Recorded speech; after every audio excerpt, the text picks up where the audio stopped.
Hello everyone, welcome back to our channel Guide Hub. In this video, we will be learning how to add a product to wishlist on Temu. To add a product to wishlist on Temu, first you have to tap open the Temu application in your device or visit the official website of Temu. Once you open the website or the application, make sure that you are logged in. Once you are logged in, you can browse through the Temu app or the website and locate the item you want to add to your wish list. You can scroll down or search it up as well. Once you have found the item, click on it to open its product page. On the product page, search for a heart icon. You can scroll down. You have to scroll past through the comment section and then you will see product details section.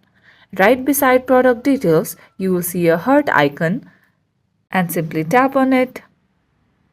And once you do this, you have successfully added this product to your wishlist on Temu. That's it for today's video. Hope you guys find this tutorial helpful. If yes, don't forget to like and subscribe to the channel.